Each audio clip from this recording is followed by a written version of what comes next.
Kita baru aja memasuki babak quarter final Champions League dan kelihatannya tim-tim asing sudah mulai tersingkirkan dan mulai kelihatan favorit-favorit juaranya Champions League. Ada PSG, Arsenal, Barcelona, Atletico Madrid, Borussia Dortmund, Bayern Munchen, Real Madrid, dan pastinya juara tahun lalu Manchester City. Ini tim-tim tradisional Eropa, mungkin minus Manchester City. Tapi kita sudah bisa lihat tim-tim yang bukan favorit udah tersingkirkan, sampah-sampahnya udah dibuang, dan sekarang mutiaranya yang baru kelihatan. Dari namanya, Paris Saint-Germain, beda, ya kan, tim gede.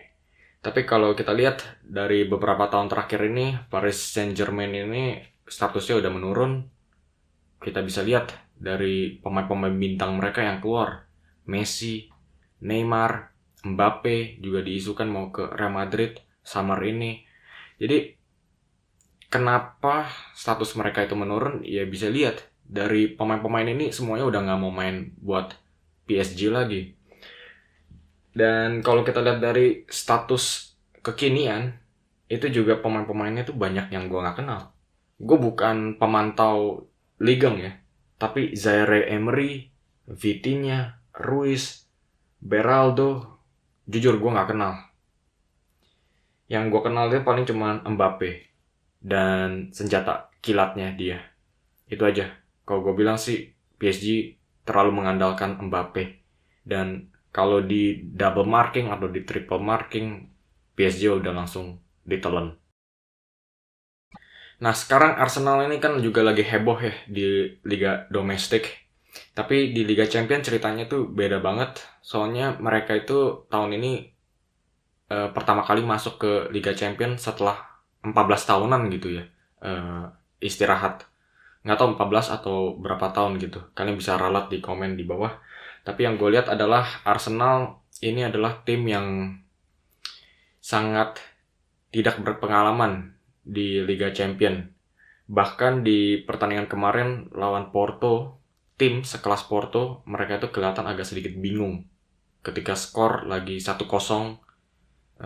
agregatnya itu masih 1-1, mereka bingung harus ngapain. Arteta juga agak sedikit cengok-cengok aja gitu loh. Bahkan sampai waktunya tuh bergulir ke extra time, sampai ke adu penalti. Ini menggambarkan pelatih yang gak begitu tahu bagaimana cara menavigasikan Arsenal di laga-laga Liga Champions. Dan kita harus ingat kemarin itu cuma lawan Porto aja. Barcelona juga nama yang besar. Dan kalau kita lagi membicarakan Barcelona, kita tuh yang teringat dengan zaman-zamannya Pep Guardiola. Ada Henry, Eto'o, Messi, ada zamannya MSN. Tapi kenyataannya sekarang Barcelona itu udah berbeda jauh. Statusnya mereka itu mirip banget dengan PSG yang udah menurun drastis. Dari squadnya aja tuh gue lihat ya, center back ada Kubarsi. Siapa? Gue bukan pengamat La Liga, tapi setidaknya gue harus pernah denger lah sekali. Tapi Kubarsi gue sama sekali nggak pernah denger.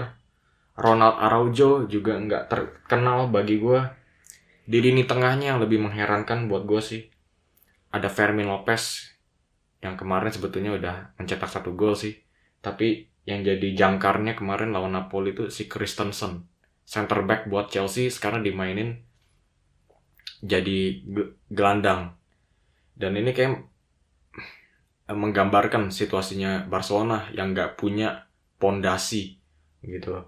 Banyak pemain-pemain bintangnya kayak Cancelo, Gundogan, Rafinha, dan Lewandowski. Tapi permasalahannya buat Xavi itu bukan kekurangan pemain bintang, tapi pondasi yang bisa menyupport pemain-pemain bintang ini. Atletico Madrid kalau gue bilang bisa jadi underdog musim ini. Karena yang gue lihat kemarin itu bener-bener ciri khasnya Diego Simeone, main parkir bis, 5 pemain, dan lawan Inter pun sempat kecolongan 1 gol, tapi mereka menunjukkan kegigihan. Kalau dari squad yang gue lihat ini tetap ada Alvaro Morata yang tetap ngeblunder di depan gawang, tapi yang oke-nya itu adalah Griezmann yang bisa mencetak gol kemarin itu lawan Inter Milan dan juga bisa menciptakan peluang. Dan yang kerennya juga itu di benchnya itu ada Memphis Depay yang juga memberikan kontribusi dengan 1 gol. Dan pemain bintang lainnya pun juga ada si Jan Oblak nih dari posisi kiper. Gue demen banget si Oblak dari kiper, soalnya dia itu benar-benar underrated banget sih. Kemarin lawan Inter udah melakukan 2 save dari titik putih. Selanjutnya Borussia Dortmund. Gue nggak bakal ngomongin terlalu banyak tentang Dortmund, soalnya gue nggak begitu memfavoritkan. Tapi dari squadnya gue lihat itu nggak menginspirasikan. Ada Jadon Sancho, ada juga Marcel Sabitzer, 2 pemain yang bisa masuk ke squad intinya Dortmund. Sebetulnya 2 pemain ini adalah pemain buangan dari Manchester United. 2 center back-nya pun juga Emre Can yang dulunya main jadi midfielder, sekarang jadi center back, nggak jelas begitu. Di sampingnya itu Hummels yang gue nggak tahu umurnya berapa, tapi yang jelas udah ketinggalan zaman. Nah, ini tim bisa juga salah satu underdog terbesar musim ini. Underdog karena musim ini banyak sekali yang mencoret namanya Bayern Munchen. Karena di liga domestik mereka mainnya buruk banget. Dan kemungkinan besar bisa gagal angkat trofi Bundesliga. Karena kalah dari Bayer Leverkusen. Itu bisa aja terjadi. Jadi di Liga Champions mungkin pressure-nya itu berkurang buat Bayern Munchen. Dan satu hal lagi, Liga Champion dan Liga Domestik itu beda. Liga Champion itu nggak begitu mengandalkan form, kadang mengandalkan momen-momen brilian dari pemain-pemain individu mereka. Dan pastinya Bayern Munchen itu dipenuhi dengan pemain-pemain bintang, terutama di lini depan, strikernya Harry Kane, playmakernya Musiala, second strikernya Muller, pemain sayapnya Sané, di bangku cadangan ada Serge Gnabry, wingbacknya Davies, ada juga Joshua Kimmich, banyak banget pemain-pemain bintang. Di posisi center back-nya pun juga ada Kim Min-jae, ada Matthijs de Ligt, dan 1 pemain bintang lagi nih yang gue harus sebutin, Eric Dier. Nah, ini tim mungkin favorit kedua di belakang Manchester City, yaitu Real Madrid. Kalau kita lihat dari lini tengahnya itu banyak banget pemain-pemain bintangnya. Ada Toni Kroos, ada Luka Modric, Tchouaméni, Camavinga, dan juga ada Bellingham. Ada 5 pemain bintang di lini tengah, luar biasa banget. Mungkin salah satu kekurangannya Madrid itu di posisi lini depan, dimana kemarin itu lawan RB Leipzig, Bellingham yang jadi false nine. Ini sangat mengherankan banget. Siapa yang jadi strikernya? Striker murninya Madrid itu cuma Joselu aja. Yang ternama paling cuma Vinicius Junior. Jadi mungkin kekurangannya Madrid itu cuma di lini depan aja. Pastinya musim ini favorit tetap treble winner musim lalu, Manchester City. Gue bilang kalau kita lihat dan bandingkan dengan tim-tim lainnya, nggak ada tim yang lebih di atas daripada Man City tahun ini kalau mereka tetap on form terus.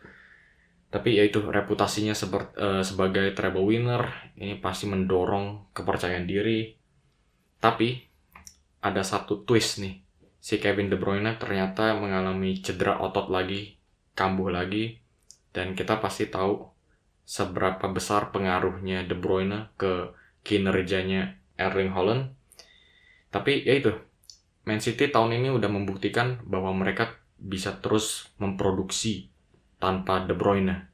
Buktinya Phil Foden bisa step up. Oke guys, jadi kira-kira begitu aja analisa gue tentang babak quarter final Champions League. Gue bukan expert Liga Champion, tapi ini cuma analisa yang mendasar aja sih tentang ke-8 tim Liga Champion. Kalau kalian nggak setuju dengan analisa gue, jangan ragu-ragu, langsung drop komen di bawah dan langsung kasih tahu siapa yang favorit juara Liga Champion. Sampai di sini aja video kali ini. Terima kasih sudah menyaksikan.